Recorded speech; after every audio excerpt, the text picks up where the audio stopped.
said I've never seen such idiots in all my life. That's a lot of things, sir. Yeah, couldn't agree more.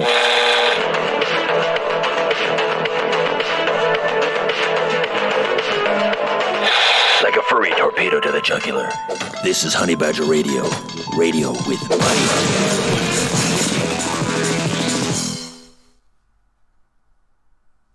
Allison linked me a great satire piece on the approved feminist behaviors that men can partake in to be considered acceptable feminist members of society. Although the article lists several possible approved behaviors with all the humorous contempt that they deserve, it's really not difficult at all to think of several examples from every category in this list that are not satirical but represent actual demands of third-wave feminists. To it, I will respond to Mr. Shaw's very feminist article with my own super-duper double-plus-good feminist response. Number 1. How to look at a woman. It is important to understand that sexual attraction is demeaning and that lust is the modern sin of objectification. When you experience feelings of sexual desire, you are unconsciously negating the personality and achievements of the woman in question. In doing so, you belittle all women with a single glance. If you find a woman sexually attractive, ask her to put a paper bag over her head. She will become relaxed and appreciate your considerate approach. In his article, Mr. Shaw makes the very reasonable argument that if you catch yourself mistakenly looking at a woman with a lustful eye, the best response is to ask her to put a tasteful paper bag over her head to curb your male gaze. However, I think we should all be mindful of the fact that male interest in women is not about sex, it's about power.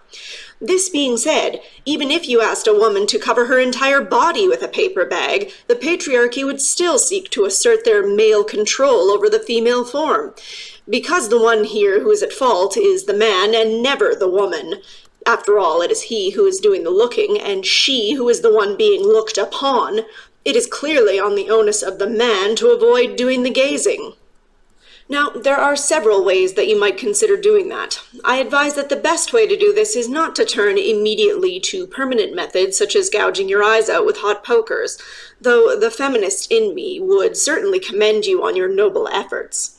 But to utilize merely temporary methods such as a blindfold or even your own paper bag when out of the home so that your male gaze is at all times confined to yourself.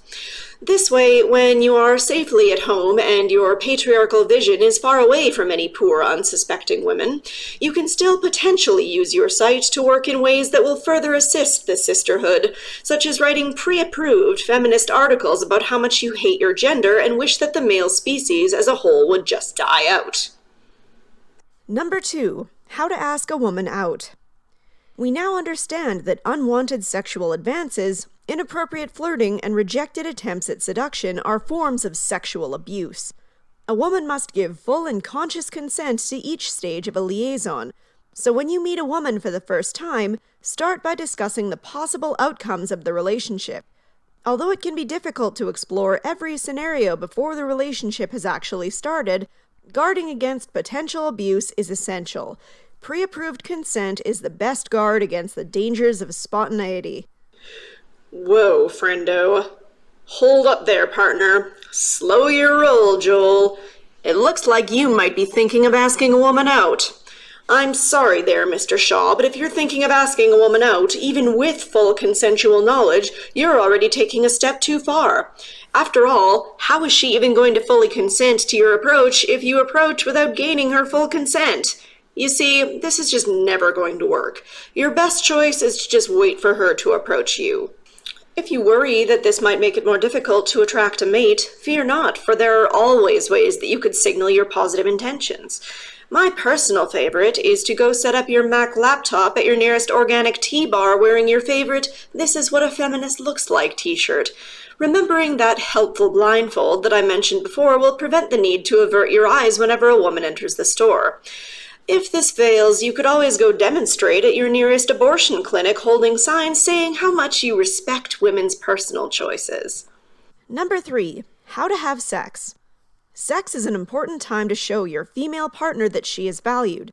Previously, you may have both enjoyed the physical intimacy of sex. You must now appreciate that objectifying a woman during the intensity of a sexual liaison is sexist and belittling. Before proceeding, remember to gain consciously opted-in consent. When engaging in the sexual act itself, remember to avoid any focus on body parts which are associated with female objectification. Try arousing your partner by discussing her accomplishments at work or asking for her thoughts on major news stories. Again, I think that Mr. Shaw is on the right track here by focusing on her personal accomplishments rather than on her body. But I still think that there are ways that you could make your sexual liaisons just a little bit more feminist. You can continue to use your blindfold in a way that respects her personal autonomy, but I think that the best way to ensure that she is a fully willing participant in the activity is to simply handcuff yourself to the bed and lie there in a starfish position until she is ready to engage in intercourse with you. This will undoubtedly be the most attractive feminist position that you can put yourself in, because it signals that you are 100% focused on her personal consent to the activity. If she fails to approach right away, this is no problem, as it simply signals to you that she is not yet prepared to consent, and you should be pleased to know that you are respecting her feminist boundaries. Just be certain that when she does eventually approach you, that you make sure to ask for her expressed verbal consent as well. You wouldn't want her to feel that you are not concerned for her full knowledge of the activity that she's about to participate in. Number 4. How to talk to other women. A femman doesn't talk, he listens. Men have talked for centuries, and women's voices have not been heard. Feminists are making up for this inequity by talking on behalf of all women. Actually, I think that Mr. Shaw has this one correct when he says that men shouldn't talk, but merely listen. However, I think that he can go one step further and make sure that other men know their place as well. If you see another man trying to speak rather than listen, you can be sure to inform him that he is male, and especially note that he is white if he is in fact white, and therefore they should remain silent in the presence of women unless they are asking for explicit verbal consent as per point 3. Number 5. Understanding working class women. Patriarchy is insidious. The vast majority of women simply get on with their lives, study, work, and sustain relationships without ever becoming conscious of their own oppression. Working-class women are particularly susceptible to internalized misogyny. Working-class women simply cannot see that they have absorbed the ideological framework of patriarchal oppression. Try tweeting #badwoman every time you see a woman who is displaying signs of unconscious misogyny. Excuse you, Mr. Shaw. I don't think you have any right to be telling working-class women that they have internalized misogyny. What did we just say about men talking to other women? That is exclusively for female feminists to do, thank you very much. And quite frankly, I'm much more prone to respect women who are attempting to earn their own way through life and smash through that glass ceiling than women who have the audacity to labor under the patriarchal control of a man. Is there anything more contemptible to a feminist than a woman making her own choice to stay in the home and care for the children of a man?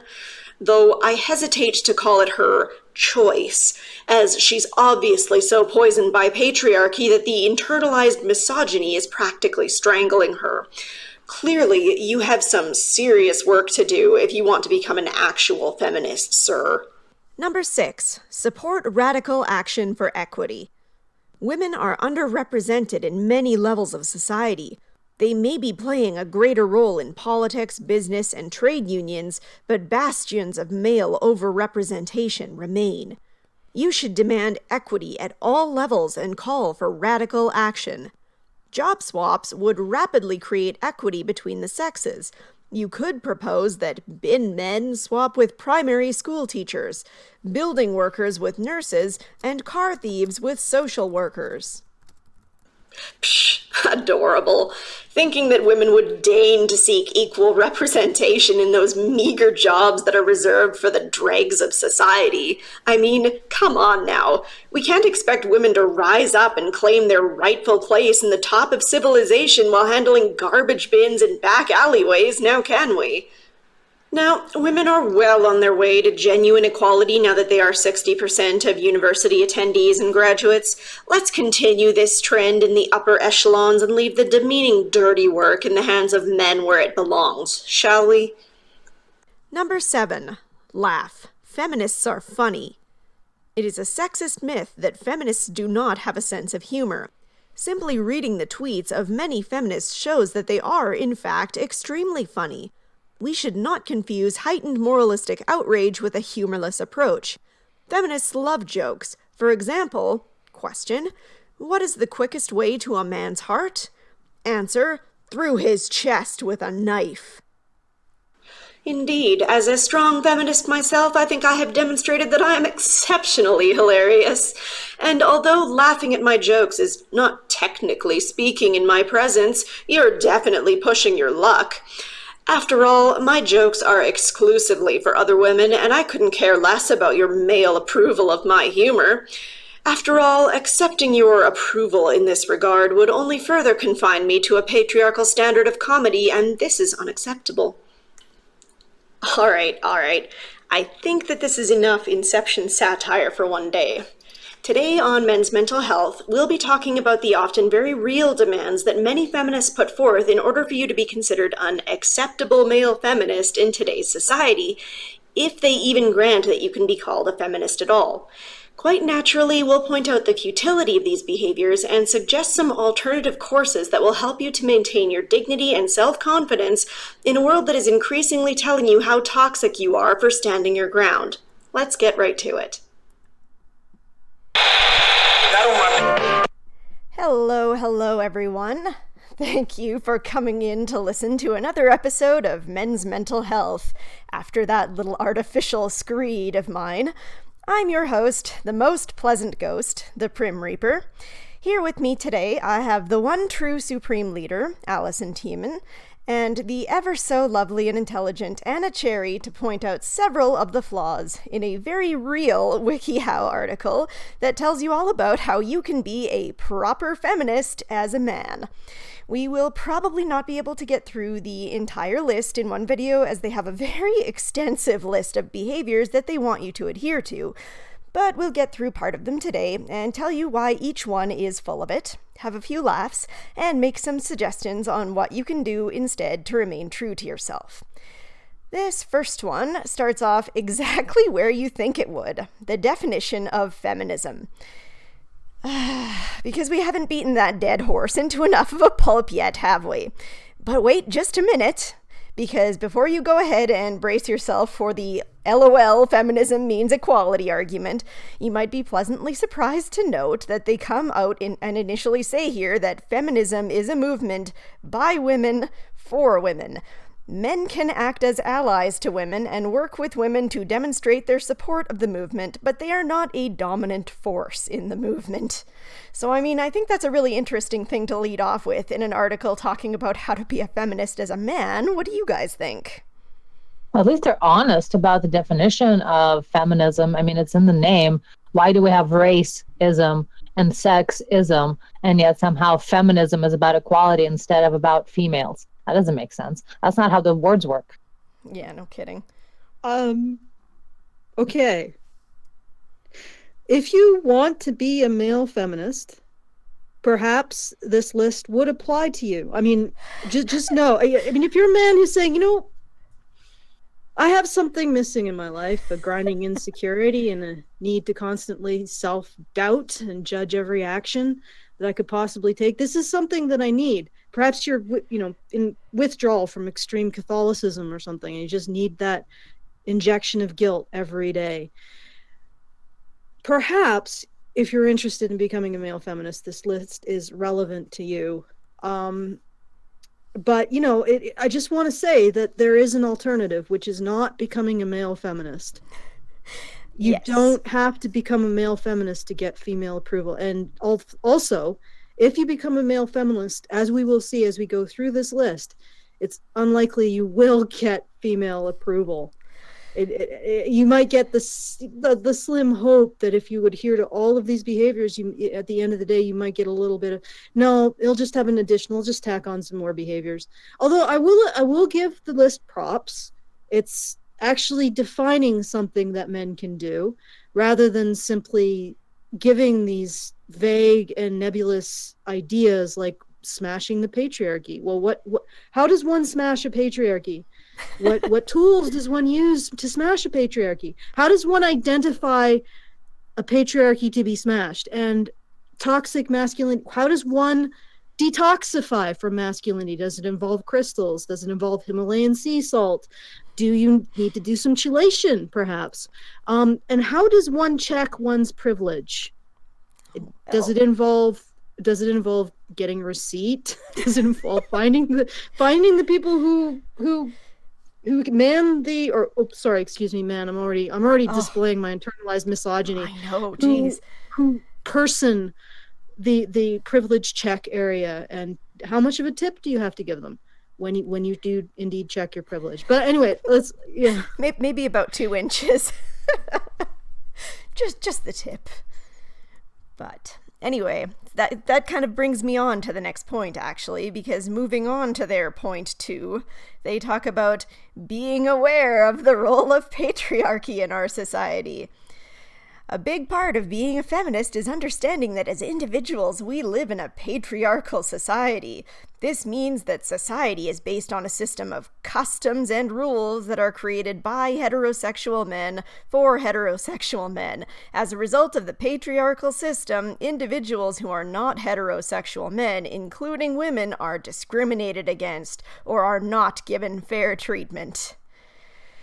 Oh, really, fool? I have to wonder what their not fair treatment looks like here. Well, okay. Well, first of all, as I've said in other streams and at other points in time, there is actually a way to falsify patriarchy theory, at least how patriarchy fantasy. At least how patriarchy fantasy is used by feminists. All you have to do is take a decent cross-section of our society, US, Canada, whatever, Western society, just take a decent cross-section of the population and determine which type of person that each one of those people prefers to benefit. Say you give them $10 and say, you can give this $10 to a man, or you can give this $10 to a woman. You could say, theoretically, you have to punch somebody in the head. You could punch a man in the head, or you could punch a woman in the head. And then just record their responses and do your statistical analyses and find out who, in general, people in our society want to benefit, men or women, or want to not receive negative benefits, such as a punch in the head. And then you would actually be able to say, we live in a society that prefers to confer benefit, or we live in a society that promotes the attitudes in people that tend to make them want to confer benefit on men. And it's a really easy experimental, and they've never done it. So the entirety of patriarchy fantasy has never actually been proven, even though it has a very simple. There's a very simple way of falsifying it. So it could have been easily proven in any of the decades that it's been proposed, but they haven't done it. So why exactly do we have to believe this bizarre notion that you guys have come up with? It's not science. Okay, I just want to... No, don't be sorry. Like, honestly, I feel the same way. And one of the things that I suggest that people can do to try and challenge this one, to basically prove that it's full of nonsense, is okay. We have a service called 211 where I live, and I know that it's common throughout Canada and the US. And what 211 is, it's basically an information directory for like social government and community resources in your area. And one way that you can do to kind of disprove this right off the get-go is to call into 211, say that you're a professional for some kind of organization, and say that you're trying to get a list of, say, shelters that accept men who are in domestic violence situations, or food resources for men, for single homeless men who are looking for additional resources that will give them food. See how many resources you can get for underprivileged men from that service. And then you can kind of compare it to how many resources are relatively available to women or to families. To try and pretend like the system is entirely benefiting heterosexual men, like these guys really have a blind spot for these underprivileged individuals. We really do not have this kind of support for the underprivileged individuals. So if anybody tries to tell you that you should be aware of the role of patriarchy in our society, maybe try telling them a little bit about that glass floor that they're so often blind to. Or just simply say, this is an assertion with zero evidence. Yep. Scientific assertions about reality have to be proven. You have to go out of your way to attempt to falsify them. And in the absence of being able to falsify them, they are accepted as potentially accurate to reality. Patriarchy fantasy has never been done. So patriarchy fantasy, literally, patriarchy is a fantasy. The way that feminists use it, they don't just use it as an observation that men tend to be in charge. They also say men tend to benefit, or society tends to benefit men over women. Easily falsified, easily proven, never been done. And any science that even comes close to attempting to either falsify or prove the idea that society benefits men over women has found the reverse. So this is just nonsense. It's snake oil. It's non-science. It's pseudoscience. Well, except you're forgetting that science does not matter in postmodernism and in studies, human studies, feminist studies. None of that matters because it's about opening a space for discourse where all opinions are as valid as others, because postmodernism. Science is the devil. Of course. But yeah, like one thing that really bothers me about all of this is that a lot of men will see these groups talking about patriarchy, and like they'll kind of experience like a sort of confusion or anger, or just like, how to phrase it, like you get somebody who's in a pretty rough position in their life, and then you get groups like this telling them that they have all the power, and then like, how are they supposed to respond to that? So basically, like, just off of what Allison was saying, it's not true. And I've known far more men who are like struggling, or just floating on the surface. They're not doing exceptionally well or poorly, but to say that there's a patriarchy that universally benefits men at the expense of women, it's nonsense. So you can just say to these people what we've said here, and then try and get them to see a different perspective, one that's not saturated in feminist theory. That's what I would suggest in this but one. like I said at the beginning, if you are in passionate need of a farcical belief system that induces a great deal, you know what? I'm going to invent one. I'm going to call it nomism, right? The tenet of nomism is that society chooses to benefit the large flesh beings, otherwise known as humans, over the gnomes that actually create society. And you never see the gnomes, because they always create society when you close your eyes. So guys, you should feel deeply, deeply guilty about all of these gnomes doing all of this work to bring all of these benefits to you as a flesh human.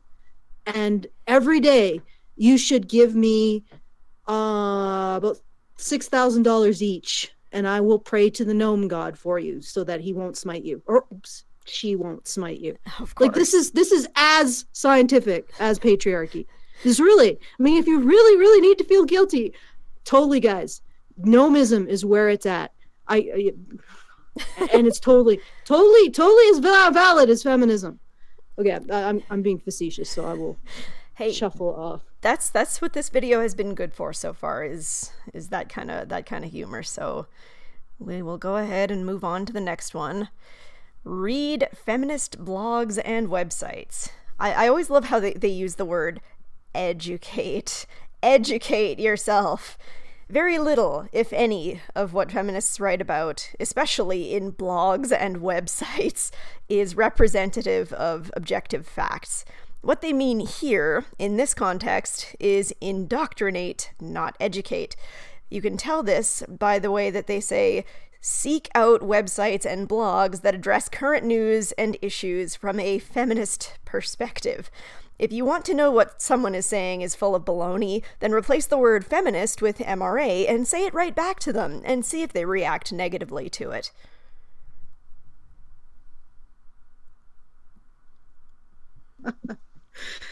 Oh man, react negatively. Oh my gosh, I think people would explode. Yeah, be sure that you do this from. You know how my cats. There's some cats who don't like other cats, so whenever the other cat comes out of the closet, they get high ground. You might want to do this from high ground, like on top of a fridge, or just get up on your roof and shout it at them, so that when they come at you with a pitchfork, they can't reach you that quickly. All right. Yeah, there's really not that much to say on this one, or the next one, honestly. The next one is basically just an extension of the last one.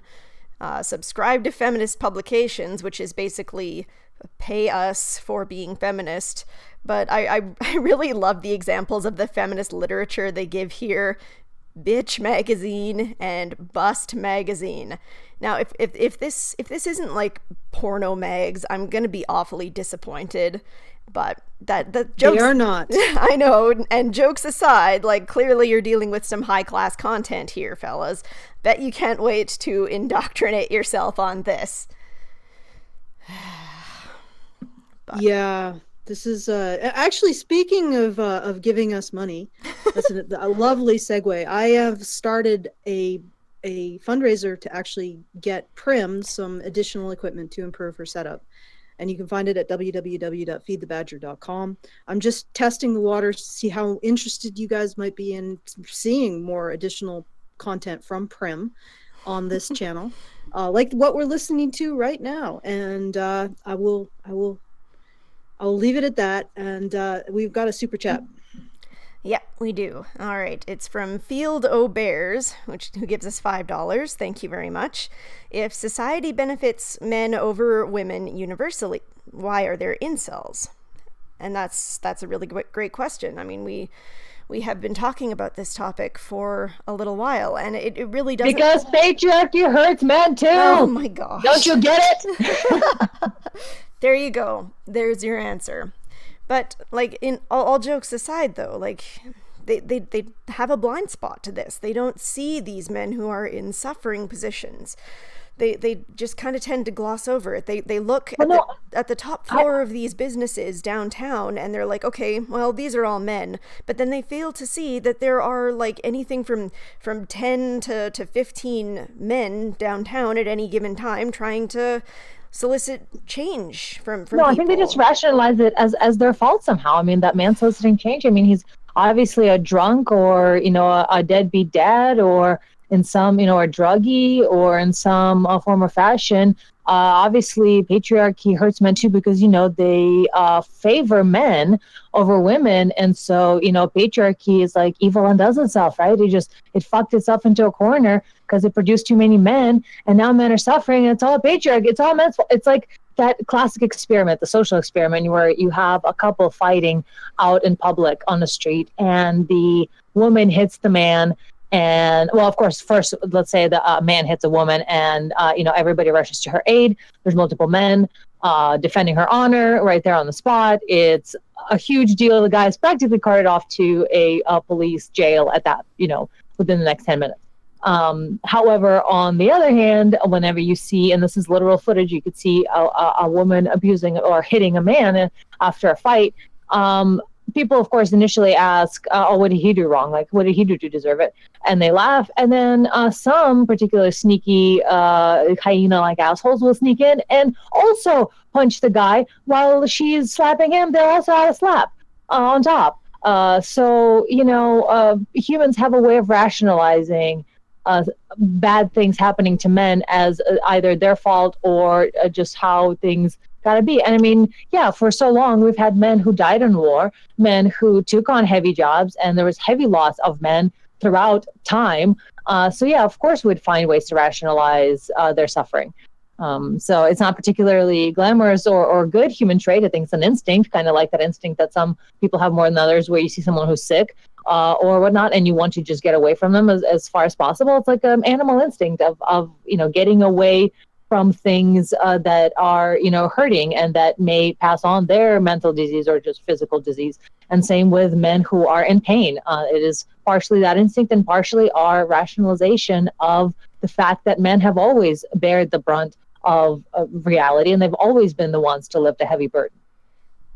Yeah, for sure. And I think that you pretty much nailed it there. Like that's exactly right.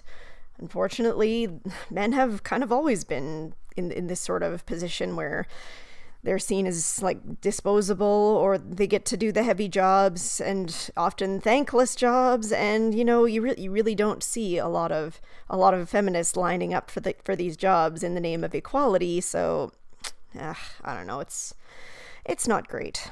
But we had one more super chat also from Master Rogue, who gave us $2 and said, "Prim the Prim Minister." Yeah,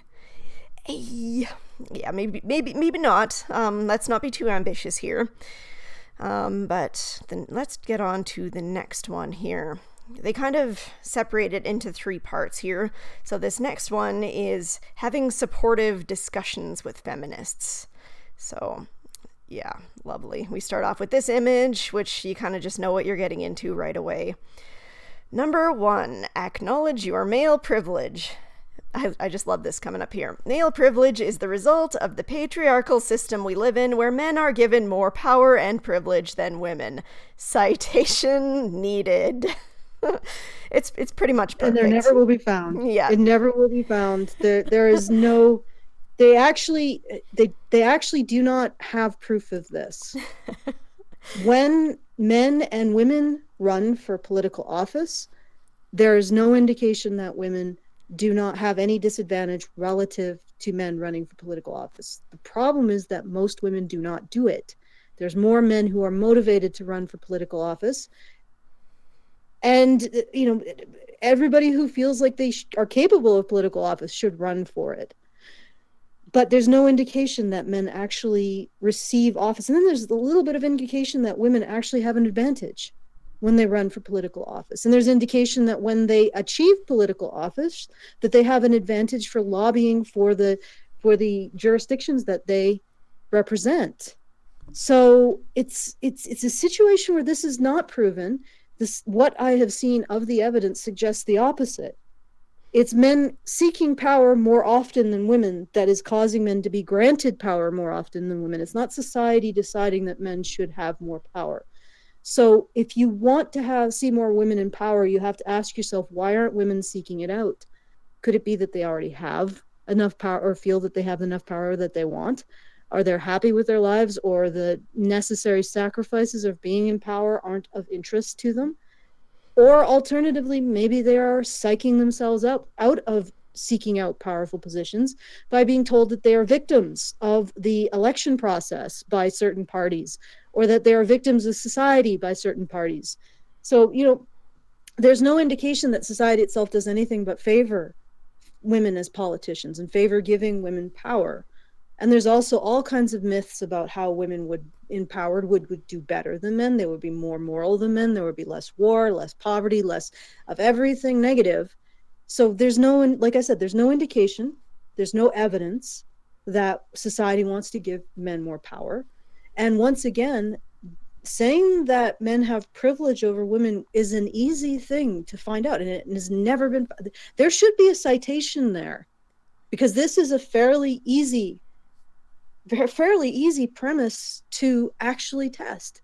All you have to do is find out if the average person, a cross-section of people in our society, actually wants to benefit men over women. That would be the essence of male privilege, and how they would want to benefit men over women.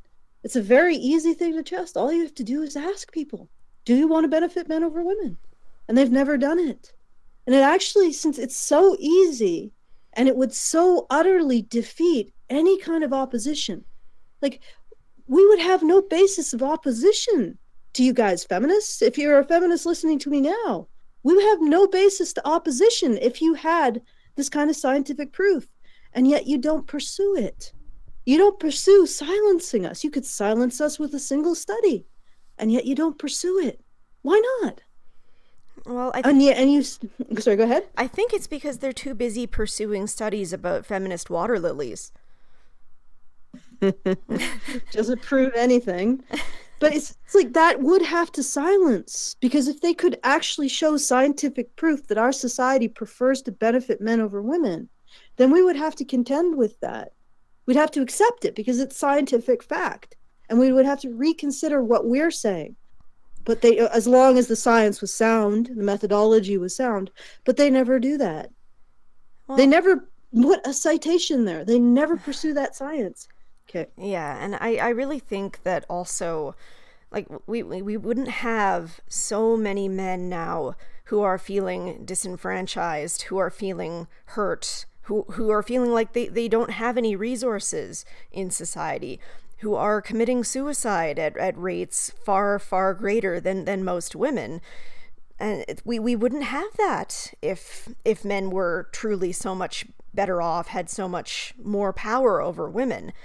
Like they go on to say here, like, this means as a man you are entitled to higher wages than women, which is just the most ridiculous way of phrasing that, even though that's been disproven many times. Have a lower risk of sexual assault and sexual violence, but also an extremely higher risk of any other forms of violence, for crying out loud. And sexual violence is that you can't actually honestly say that based on the statistics. Yeah. We don't. The honest answer is either it's likely to be equal, likely to be slightly higher for men, or we don't know yet. Those are the honest answers. This is not an honest answer, according to the statistics that we have available to us at this time. Yeah. So they just keep talking to you here about it's important that you acknowledge your privilege in your discussions with feminists. I have a better idea. How about you ask them, what privileges do I have that you don't? Like, that's always a good standby. But you know what? You don't have to engage people like that either. Like, you can just say to people, it's like, okay, I have these troubles that are actually affecting me really strongly. Like, you can feel free to tell them about what's going on in your life if that's something that you want to do. And you could say, like, if you're not prepared to accept me who I am as an individual, accept that I have problems that maybe not all men have, maybe not all women have, maybe, not many other people have but me. Like, you can accept that I'm an individual with my own individual problems, and you can either give me support if I'm looking for support from you, or you can feel free to go on your merry way and just not pester me with your demands for me to check my privilege. Thank you very much. I don't really see how that helps anybody. What do feminists gain when they tell somebody to check their privilege? It's just a way of dismissing you. It's not respectful of your individual experiences. It's just saying, I'm going to make a preconceived judgment of you, and you're going to either accept that, or I'm just going to go ahead and call you a bigot. It's not productive. If somebody asks you to check your privilege, tell them that why? Just simply say why. That'll make for an interesting discussion, I think. The reason why they want you to check your privilege is they want to establish a hierarchy, a moral hierarchy. Privilege narrative is something right out of war propaganda. It's actually, and people have said that, a commentator said that I was engaging in a slippery slope. It's me saying that is not engaging in a slippery slope. There's a reason why it's used in war propaganda. And that's to establish a moral hierarchy between yourself and your enemy. And the reason why you do that with war propaganda is because eventually you want to be able to put a bullet through their brain and not feel guilty about it. So you progressively say things like they have privileges that they're not entitled to. They have stolen stuff from others. They are beneficiaries of a system that gives them stuff that I don't get, and other stuff like that. If they're part of your society, that you say that there's secret networks of clandestine elements that grant them more privilege and power over me than I have. That's all part of war propaganda or campaigns of suspicion and negativity towards members of your own society. And you can see this in in war propaganda in the past. You can see this at what was directed towards Jewish people in Nazi Germany. And this is not a slippery slope. I'm just making an observation. When you use privilege narrative, you are creating a moral hierarchy with yourself on top of someone else. So what they're doing when they're asking men to check their privilege before engaging in a conversation with them is they're saying, submit morally to me. Be my moral inferior. In the same way that we use this kind of moral hierarchy to justify killing someone. Now, there may not be going as far as that, although, kill all men and all of that. Greatly amusing stuff, but it is the same mechanism. It can be used to simply dominate a conversation, and it can also be used to justify violence and genocide against another group. Because it creates that moral hierarchy. And if you create enough of a moral hierarchy, you can justify doing whatever you want to the people below you on the moral hierarchy. And it's sort of creepy. It's actually really freaking creepy. This narrative is not, and that face, the woman is a creepy face too. In fact, they're all creepy. Why are these creatures so creepy? Like, what? All right. Yeah, it's some interesting art in this piece, and I just love how the man is listening away from her. It's like, I'd rather be listening to this crap behind me than listening to what this person is saying. What's going on? He's like receiving signals from the mothership or something. Yeah, basically. Not yet. Remain asleep. Not yet. Soon. There you go. Soon take over the humans. All right. So maybe seriously, that the artwork is like that. It's horrible. I know. He's just so blank-faced. But anyway, though, maybe what you should say instead of why, when they say check your privilege, say, no, I'm not going to do that. I'm not going to sit here and let you tell me to be your moral inferior. I'm good, thank you. I'm good with keeping that knowledge to myself. You don't know my experiences, so why don't you just go be on your merry way? There you go. There's something that you can do. You can just dismiss these people out of hand, because if somebody tells you to check your privilege when they talk to you, you can pretty much guarantee you're not really going to get much out of value with that conversation anyway. Yeah, well, if somebody comes up to you and the first thing out of their mouth is kiss my ass, I'm going to bend over, drop my pants, and spread my cheeks, and you can give me a rim job. Are you going to then say, oh, yes, you must have my best interests at heart, or even just be a polite human being that I can spend a reasonably polite amount of time with? No, you're going to be like, what the hell? You're not going to regard this individual as having their best interest at heart. Nobody who comes into a conversation with you saying, you need to be subordinate to me, kiss my feet, is you don't owe them anything. In fact, you owe them nothing. You owe them negative nothing. And you just call them out and say, hey, no, I reject your desire to put me in a subordinate position. I will be your equal. I'll have an equal conversation with. If you want to check privilege, then you can start with yourself. Yeah. And just maintain that frame there, guys. Don't assume that you owe anyone who starts a conversation by saying you should be subordinate to her the time of day. Well said. And yes, I completely agree, and let's move on to the next point here. So they've got practice active listening when a woman explains her perspective.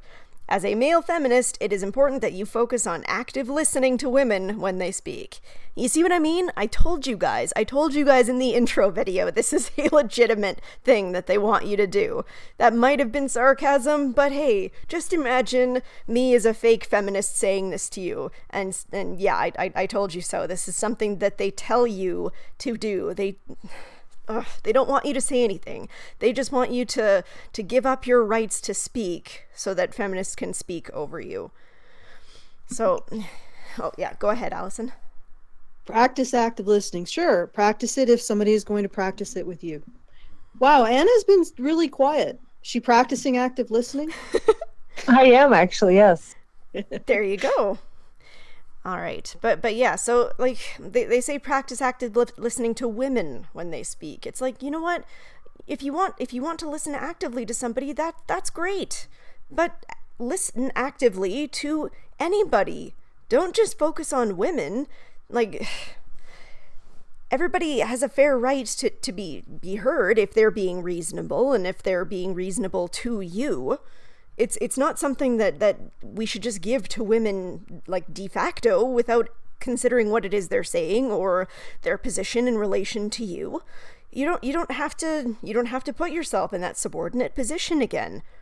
You don't just have to give women your ear. You can give everybody your ear. You can give nobody your ear. They're not entitled to have you listen to them if they don't have anything of value to say to you. But anyway, let's just kind of continue on through here. Yeah, it's like, though you may be used to asserting yourself in discussions with others, it is essential that you actively listen to women in discussions on feminism. You know what? Fuck that. Assert yourself in discussions with others, especially when you're talking with women on feminism. You can say, you know what? Feminism, it hasn't really done much for me, so maybe it's not like the be all end all of equality. I don't know. And if they tell you, no, you have to listen to me, you can say, hey, just like go away, eat my ass. I'm not interested in active listening with somebody who's just going to dismiss me, thanks. Once again, if you really are interested in a guilt-ridden fantasy complex, I offer my services as a gnomist preacher. And, it has as much validity as feminism. And it sure as hell is a lot more funny to imagine a bunch of gnomes painting reality every time you turn your head. Imagine their little gnome antics and their tiny little hands and paintbrushes. It's really, I like it. I like the idea. All right. Okay, here. Yeah, it's like it goes ahead and it gives you like active tips for what you should do when you're talking with a feminist. Is like making eye contact with her, nodding your head as she speaks, and responding in an active way. Eye contact? Are you sure that isn't rape? It could be. You never know. Well, you have to eye contact respectfully. Oh, of course. And with her full consent. Yeah, you gotta assume the position of social humping by the feminist. I mean, show her the proper respect, Okay, so what's proper eye contact? Like, okay, so I assume that you can't look at any possible sexual aspects that she might have. So no breasts. And not too aggressively either. Not too aggressively. So I guess just assume a slightly glazed over expression. Well, no, but then you're dismissing her. So I think it just has to be a plaintive puppy dog look and Mother Mrs. May I every 5 minutes. And that's the proper way of listening, I think. All right, but I was actually thinking plaintive puppy dog might appear entitled. Because, puppy dogs sort of beg for food. Or like a demanding attention, demanding a nappy change. Exactly. Yeah. So maybe if he oscillates from looking very attentive to looking like he has just undergone 6 hours of dental surgery, maybe if he can just oscillate between those two. I think a lot of looking down, a lot of putting ashes on your forehead. Wait, looking down? Yeah, away, up and away, up and away. Cycling. Up and away. Cycling, yes. So you go from a point from just past her left shoulder to just up above her Maybe neck. Crossing oneself as you do it, like it's a holy icon. Please don't let the devils of desire enter my mind so you'd look at maybe at just over her left shoulder, just above her head, just over her right shoulder. Do not look anywhere in the danger zone. Look along the horizon. Do a slow oscillating turn away from her and then return to her left shoulder. So that the procedure is left shoulder, top of head, right shoulder. Then you have to look away and do a 180-degree turn around as she's speaking, and then come back to the left shoulder. You know what that really reminds me of? You guys know about Skinner boxes, where B.F. Skinner would put behavioral scientists, he put psychologists, I guess, put some pigeons and such in a box, and then if you give them food, whenever they press a lever, they figure out, press the lever, get food. And if you do it to them regularly, a mechanism, each time they press, they get food, They figure it out. They eat when they're hungry. Everyone's happy. However, when you randomly give them the reward of food for pressing a lever, they will develop behaviors that closely resemble superstition, and very similar to people what they do when they're at their favorite gambling spot, where they cross themselves a couple of times. And in pigeon cases, they will flap their wings a particular way or go around in a circle, or whatever thing they were doing when the food magically dropped. They will repeat that as the prayer dance to the gods to get fed. So that really reminds me of that a whole lot there. That male ritual of random reward. Random attempt to respect the woman in such way that she doesn't actually, I don't know, do something, start screeching. All right. But you see, if she's wearing a spaghetti strap and has bare shoulders, and if you look at her shoulder, then then you're just completely out of luck. Right? But I didn't say look at his shoulder. I said look like a couple inches above the shoulder. Oh, okay. And then a couple inches above the head, then a couple inches above the right shoulder, and then because you can't actually go back without going somewhere in the danger zone, all you do is you do a complete rotation. So you're actually moving your entire body and gaze back around to look back at a couple inches above her left shoulder. I love that you were literally demonstrating that just now as you were speaking. You could hear me doing my rotations. This is what you do, guys, to be a good feminist man. This is I know where it's at. Listen to Allison. Allison knows what you need to do. I should do lessons in this. Did you say Allison Gnomes? Oh, shit. Are we back on the... See, there's a gnome plan. There's a plot. Yeah. It's like that gnome from Amelie. It's still around. It's plotting. And then they're here in this article. They're like, for example, you may say, what I am hearing you say is that safe spaces for women are important in our patriarchal society. Oh my gosh. Okay, pro tip, if you ever say this to a woman, the only response that you're going to get, frankly, the only response that you would deserve to get if you said something like that is, I'm going to make it so dry for you. It's going to be like a desert in my mouth. It's just so ridiculously patronizing. It just really demands that you treat her like a child. Like, treating her like a child in this exchange is the preferable thing to treating her like an adult human being that is allowed to be challenged. Especially when they then go on to say, recognize that you do not need to be right or win the argument against a female feminist. Instead, the idea is to foster discussion and communication between men and women in a safe, open way. Your male privilege does not mean you are automatically correct or have the right idea, and it's important that you recognize this during your discussions with women. It also doesn't mean that you are automatically wrong either. So maybe we should just focus on treating arguments as they come along, treating the discussions as like discussions between normal adult human beings, and stop pandering to only one group of people. And if these people have a problem with that, then maybe they're the ones that need to learn to change their talking style, not men. Yep.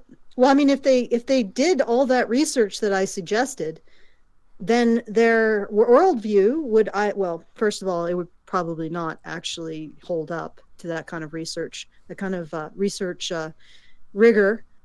But if it did, then they wouldn't need to use all of these shaming tactics and hierarchical dominance tactics and this desire or this insistence that other people be morally inferior to them so they can always be talking down, that they essentially dominate everything. They wouldn't need to do all that because they could simply say, hey, this is logical, it's factual, and it's been tested. This is real. This is a real effect. But they don't. Is it because feminists prefer the exercise of dominance, or is it because that they know that it won't actually pass rigor?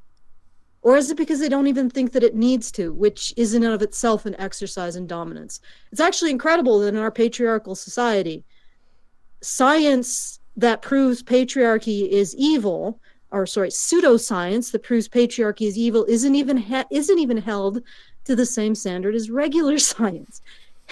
It's like this entire science proving that our entire society is evil hasn't even been held to the regular standards of science or any standards of science.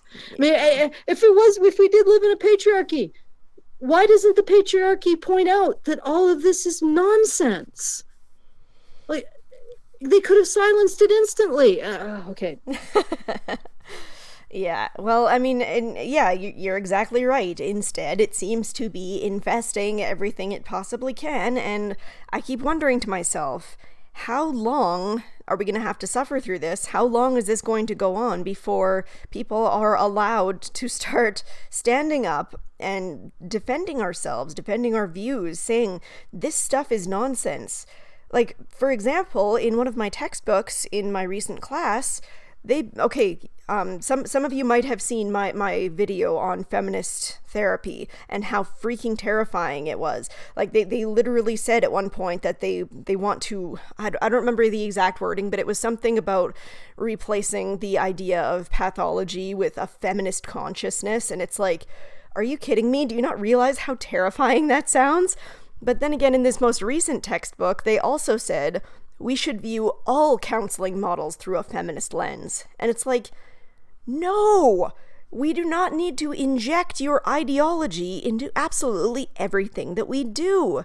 It drives me freaking crazy. We need to be prepared to stand up against this stuff. We don't have to put up with people telling us that we have to capitulate to these guys' demands, and that's kind of what we're basically getting at in this video. You know, you have to be prepared to say, no, I'm not going to accept this from you. You're wrong, and here's why.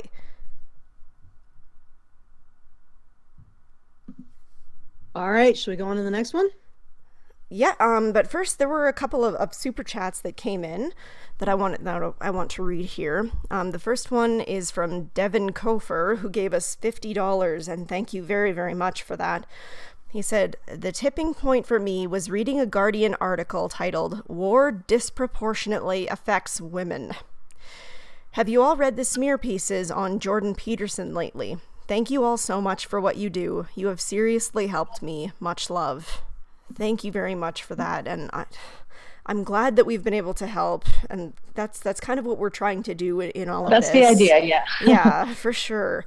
And the idea that war disproportionately affects women, it is a really insulting thing to say, and it just comes across as so unappreciative of the sacrifices that we ask men to make in our country's names. Like, I know it's a necessary thing that we have to do, but if we want to start like getting real equality in that, then, you know, they were trying to get equal draft for women there. And sure, I understand women don't have the same strength necessarily, but, you know, they can still help out in certain ways, and some of them can, you know, strengthen themselves enough to be fit for combat. But in the meantime, we should be appreciative of the sacrifices that these men are making. Like, to say that war disproportionately affects women right now, like, are you kidding me? I think, also has to do with just general gynocentrism of things, because it kind of really reminds me of a song I learned growing up, which was about Afghanistan and the war that America fomented there between, and actually caused Al-Qaeda in Iraq to happen, because it was Zbigniew Brzezinski who went down there to talk to Osama and his young fellas, and he was like, you know, God's on your side. Like, here's a bunch of weapons. Go foment some war. And this little ditty was about Afghanistan and how many women, mothers and like wives' tears have been lost and shed. And that was like the main point of this really sad song. And that we were like, you know, we're learning as kids, and that's how, I mean, I learned it in the schoolyard, like not schoolyard, but like, you know, like a house yard where all the kids played.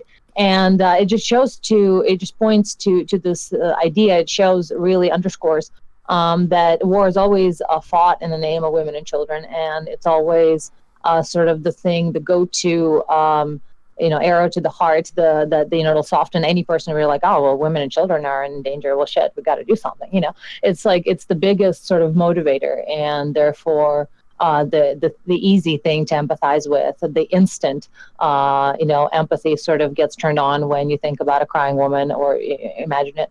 Not so much for men. So that's really curious and interesting. Yeah, it kind of goes along with what Allison was saying earlier. Oh, sorry. You can go ahead, Allison. I noticed you were... No, actually, I stepped off because I figured that you wanted to speak. Oh. I was gonna add to the statistics. The statistical analysis finds that it definitely is men who are the overwhelming victims of war, and the overwhelming victims of genocide, and also most likely the overwhelming victims of wartime rape. They're just overwhelmingly the victims of war. This is baffling. No, I can understand if they mean that. If they had qualified and said that while men are overwhelmingly the victims of war, women tend to have to deal with the fallout as refugees, as rebuilding their society, as losing their partners, then yeah, it's true. But that's not what they're saying. And it's horrible because it takes away the fact that war is definitely a horror that's inflicted on men. And so it's just not. And I wanted to actually address the Peterson comment, unless you guys wanted to talk a little bit more on how war is actually something that men face more than women. No, I think that about covers that. Go ahead. Okay, so have we read all the smear pieces on Peterson lately? I haven't read all the smear pieces on Peterson because I've been doing a lot of research into ancient history. In fact, that's basically what I've been doing, and why you haven't been seeing me a lot on the channel lately, is just the research that I've been doing into history and psychology and other aspects of human being. But what I wanted to mention is why I think they're doing smear pieces on Jordan Peterson. It has nothing to do with his alleged ties with the alt-right, which don't exist, or incels, or even his ties to the men's rights movement, which also don't really exist. I mean, he came on our show once. Karen wants to bring him on again, and I'm open to that as well. I want to do it after I finish my work into ancient history and the stuff that I'm working on right now. I think that he is being targeted because he is saying that young men are being victimized by society's absolute libel against them, coming out of patriarchy theory, coming out of these academic areas that blame and shame young men for things that they can't possibly be responsible for and have never been proven to be responsible for. And the fact is that he's bringing this up, this idea of young men being victims. That's what's getting him in the crosshairs. And the fact that he's not backing off of it, that's what's bringing him into their bad books. I don't think it has anything to do with the alt-right. I don't think it has anything to do with any of this other stuff. And they don't want to mention it directly because it's such kryptonite that they can't even look at it directly. They can't even look at the reason why they really hate him. And they really hate him because he's talking about this. And they don't want to recognize that these young men are vulnerable to anything, especially what they're saying. So I think that's why he's being targeted by all of this shaming. But that's a little bit outside of the topic for tonight. So I shall give the floor back to Prim. Okay. I just wanted to mention one really quick thing on that as well. Just because this is a thing that I think that people should be well aware of and should stop doing. I think that people are really hammering on Peterson because so far, as far as I'm aware, he hasn't apologized for what he's been doing. And I think that a lot of people, when they start getting that feminist backlash, they're really, really quick to jump in to apologize and be like, oh, I didn't mean it that way, or add in qualifiers, or say, oh, I'm really sorry, I didn't mean to offend people. You know what? Stand for your values. Don't apologize. If you don't apologize, it's gonna drive them crazy. And sure, they might keep trying to hammer on you like they are doing to Jordan Peterson, but if you stand firm by your beliefs, because they're not wrong. As much as they try and tell you that your beliefs are wrong, I mean, if you're feeling like you've been hurt, and they try and tell you, oh, that's wrong because you're a man.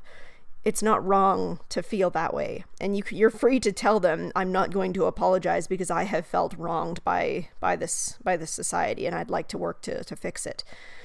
I just wanted to kind of get through that. So, can I actually highlight a statement? Sure. Frank Bullitt from the chat says, my college counselors essentially said women have it worse, and I had to man up whenever I had issues.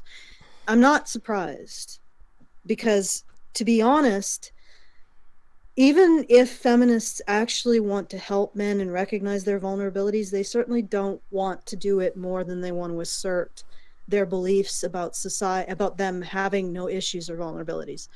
At some point, as a feminist, you have to make your decision between whether or not you want to uphold your worldview and your ideology, in which men have male privilege, they have all kinds of advantages women don't, and whether or not you want to uphold your dedication to actually helping your patient's mental health. Because this is absolutely wrong to do as a therapist.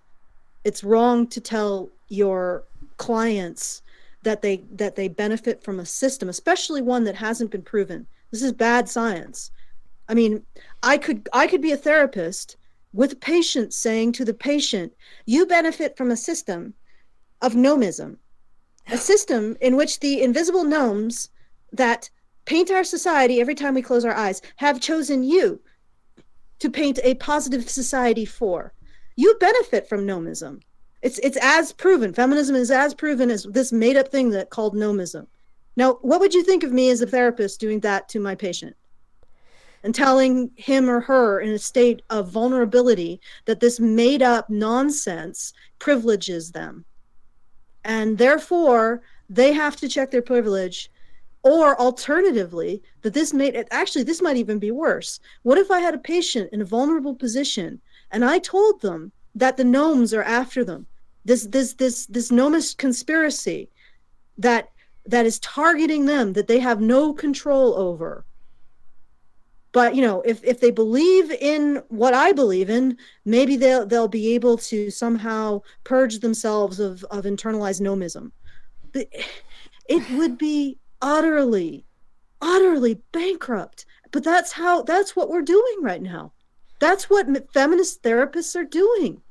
Yeah, they're subjecting vulnerable people to something with no scientific validity, with as much scientific validity as my supposed belief that gnomes paint reality every time we close our eyes. Okay, go ahead. It's a really sick thing to take somebody who's in therapy, who's clearly hurting, who's dealing with whatever it is they're dealing with, and tell them your problems aren't that big of a deal because other people have it worse. It's a really sick thing to do. It's certainly not going to help them. Like what are you expecting? What are you expecting to accomplish by telling your client that? Don't you understand that's the style of men's mental health? Pull yourself up by your bootstraps. Just fucking make it better. When it's a woman who's in crisis, well, you got to give her resources. You got to put her in a place where she can be away from, toxic or abusive people, and you can give her, resources, government funding, housing, mental health resources for, reduced or free rates. But if it's a dude, well, what would you do to end up in the situation, and why are you not getting out of it sooner? Pull yourself up by your bootstraps. That's men's mental health right there in a nutshell. Well, that's why we're here. We're here to try and promote an alternate view of men's mental health. So there we have it. That brings us to today. So let's get on with the next super chats here. The next one was Joe Madden, who gave us Canadian $5 and didn't appear to say anything with this first one, but he did say something in another one. So we'll get to that. The next one after that was Natufian Grain Harvest, I hope I'm pronouncing that right, who gave us $10 and said, at the next patriarchy meeting, we need to talk about stamping out this little feminist rebellion. They have been gaining a little traction lately. Well, I mean, obviously we have to do that. Otherwise, they're going to tell you that they need their feminist safe spaces, okay, and they're going to demand where you have to look all the time. Oh, what did patriarchy? Mm-hmm. I have some advice for you. All you have to do is hold feminism to exactly the same scientific standard that you hold everything else to, and stop giving them a complete pass. That's all you have to do. I know that you're not always on the ball with these kinds of things, but you already have a system in place to eradicate feminism. It's called the scientific method. You just decided to give them a pass for whatever reason. I don't know why the patriarchy would do that. Maybe it doesn't exist. Oops. Sorry. The gnomes made me say that. How could they? That's terrible. All right. The next one, it was from Joe Madden, who gave us another $5 Canadian. Thank you very much. Do you believe that men are less likely to seek therapy now because they fear being disbelieved by a therapist because they are male? Yes, 100%. I have seen so many people who have said that they are afraid to seek out counseling because they have perhaps tried it in the past and they have had no luck, like talking with counselors who are thoroughly like pickled in feminist therapy now. I've seen other people who are just afraid to seek counseling, or not afraid, that's not the right word, but who decline to seek counseling because they know that that's what they're going to encounter, or because the therapies that are scientifically proven to work, I mean, like even slightly better than others. There's not actually a lot of science saying that certain therapies are that much better than others. Cognitive behavioral therapy still does hold the number one position, but not by a wide margin. But a lot of things are saying, don't focus on theories anymore. Don't focus on theories. Just focus on what the client specifically wants to talk about. Don't give advice. No matter what you do, don't give advice, because then you'll be, oh my gosh, the word that my textbook literally used is colonizing their mind. And what? Yeah, there's a whole new kettle of fish to open up. Yeah, but okay, wait, can we just back up here? So it's not colonizing their mind to give them an unscientific theory of reality that gnomes draw reality on their inside of their eyelids every night when they go to sleep, but it is colonizing their mind to actually give them practical solutions to their mental health issues. Yeah, totally. Come on, obviously. But to this particular textbook author's credit, I think he's not necessarily in feminism, but he is definitely in postmodernism. So he's really big into the whole, the client's lived experiences. Everybody's experience is unique, and therefore, if we're all 100% different, we really can't form a proper understanding of each other. So therefore, we have to always be open to new possibilities and the client's lived experiences. Yes. Does he follow the DSM? I'm not sure, but given that he says it's important that we not focus on problems, we not focus on diagnoses, that we focus on so that's a no. The good things, Yes. No, let's say if he uses a DSM-5, I believe we're on now. Yeah. He completely undercuts his entire point, because it is entirely an aggregate of behaviors that we assume are common to most humans in the world, not just the Western world, the whole fucking world, all races, all genders. We assume that this stack of books and diagnoses and ways of being that is based, mostly in science, is what the psychology profession uses to rely on as pretty much the Bible of their entire profession. So in the view of that, they can't be all that hung up on postmodernism unless he just chucks it out the window and goes ahead, which I don't blame him. There's this great line in Dune where it's you can't blame them, you can only despise them. So it's like you understand. I understand why and how you ended up there. I'm not with it at all, but I understand how you got there and why you are the way you are. Frankly, as someone who was exposed to postmodernism in quite a conservative college, mind you, private school, quite expensive, and well, in context within considerable. Obviously, it's not Ivy League, it's not Harvard or, those super expensive schools, but it's more than your average school. And being there, I was in anthropology class, and they're like, oh, hey, postmodernism. And the teacher was like, I didn't quite title the class the right way. First thing he says to us, which fucking sucked right then and there, because most of the reason I chose the class was because of the title. And it wasn't about anthropology at all, so much as it was about understanding postmodernism and all the great Heidegger and Foucault authors and all the things. So how is that anthropology? Boggles me to this day. It is one unanswered question, the one that got away from college. I don't understand how I was duped to be for that many weeks in a class that was supposed to be anthropology. I was actually literally postmodernism. So, if that was an anthropology, which was coincidentally held in the basement, which was psychology department as well, I don't see why a sociology, psychology professions like that or departments and college courses like that would absolutely include postmodernism and would lead to someone, chucking the DSM out the window and just, going by feelsies and discourses. Well, it's like I don't want to say, like, obviously, yes, people have different experiences of things, but that's not to say that people don't also have similar experiences in certain ways. And those similarities are basically how we can kind of, come up with a theory of mind, come up with ways that have worked to help others in their troubles, to help new people in their troubles also. Like, just having that kind of pattern to go off of is just helpful to us. Just pretending like we're all completely unique special snowflakes is not helpful to anyone. But anyway, let's go ahead and move on with the last super chat for now. It's Hoki Bukisa gave us $1.99 and said, "Lol, man's modern advantage, P standing up." Yeah, that's definitely something that would be nice, that's for sure.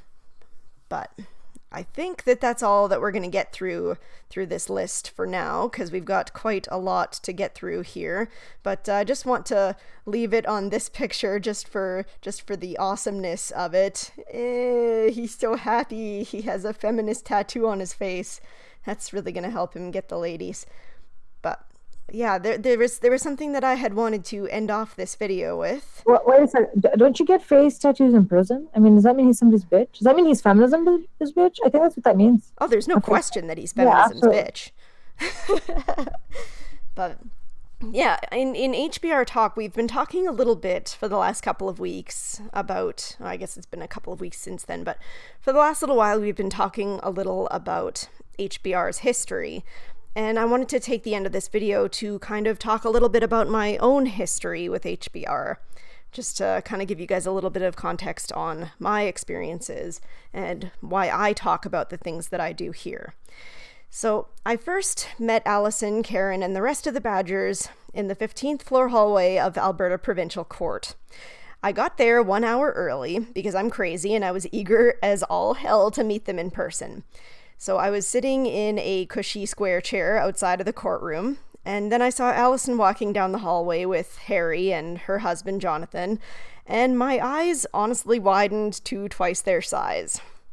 I was inspired to attend the trial that day because of the nonsense of the claims being made against the Badgers by the Calgary Comic Expo, the obviousness of the Badgers case, the intrigue of going and seeing an actual trial, but mostly the idea that I could possibly go and be a support for the people that I really admired. I had such a stunned look on my face at one point that Karen asked me if I was okay. I pretended like it was because the trial had me amped up, but it was really honestly because I was starstruck. Seeing Allison and the others go up against a major corporation like this in support for something that they believed in, getting the chance to talk to them in person, this was honestly the moment that I decided that I didn't want to let others speak for me all the time, that I wanted to speak for myself too. Hence, my channel, The Prim Reaper, was born, and I began speaking, tentatively at first, I'll admit, on episodes of HBR. Honestly, it felt like a dream. Prior to all these experiences, I kind of also felt directionless in my counseling education. I knew that one day I wanted to progress through my master's and eventually a PhD and earn that elusive doctor title, but I wasn't quite sure in what. HBR has given me that sense of direction, and I now know that I want to be a men's issues counselor. I realize that counseling has been overtaken by a lot of feminist ideology. We've kind of been talking about that today. And I want to be at least one person who reaches out and challenges the idea that feminism is the only valid lens through which to view the field. I want to reach out and help those men who have struggled, not just with feminist counselors who failed to understand their needs as men, but to all men in general. I want to be a place of support and compassion for men everywhere. I have HBR to thank for this sense of direction and purpose in my life. However, realistically, dedicating only my few days off to being able to create content to do this limits the amount of content I can produce. So if I can take more days off from my job, I can use those days to focus on trying to create more content for Honey Badger Radio, which means more suggestions for you to try, more chances for me to talk with you, and gradually more steps towards creating a whole new segment of HBR that focuses on better mental health and well-being. I'd like to be able to help you, our audience, with more men's health content, but I'm asking for your help to make that a reality. So please consider supporting my work directly at www.feedthebadger.com. And thank you. Really appreciate Awesome, it. It means Shell. a lot. So proud. I learned from the best. All right. Did either of you have anything else that you wanted to say before we close out? Oh, no, I just wanted to say that was really good. You did really well. I think you guys should consider supporting her. She's very earnest. I've loved working with her. She definitely brings a lot of compassion and passion to these issues. And I know she's absolutely genuine when she says she wants to help. She is definitely a voice you want on your side. And like I said, just genuine investment in these issues. And if you want to see more of Prim on the channel, and also eventually more of Prim helping out in the community, then once again, go and put some money in the hat for her. Thank you very much. That's all I have to say. And anything else that you have to say, Anna? Well, I love that, you got some, work related direction as a result of this. And I certainly remember meeting you around the trial time as well. Yeah. And I tried so desperately to get you back to the house to hang out because you were the sweetest, cutest, I fell in love with Prim right then and there, guys. She's the real deal. Absolutely 100%. What you think she is, and the best possible way, what you see is what you get. She is that sweet and just yeah, absolutely. I'm really happy to hear that. I didn't know any of this was your any kind of professional leaning. And as someone who went into the what eventually ended up neuropsychology, as someone who went into it wanting to be a counselor as well, I completely empathize with your journey and wish you the best of luck. So definitely, guys, do the thing. Oh, you guys are going to make me cry. So I think before that happens, we should just go ahead and end the stream. So I'm going to thank my lovely co-hosts. Thank you all so much for the support. It really does mean a lot to me. We will get on again in a couple of weeks here, maybe sooner than you might think, to go through the rest of this joyful list. And we will have more and more topics in the future, hopefully. So until then, I hope that you all have a really great night. Bye.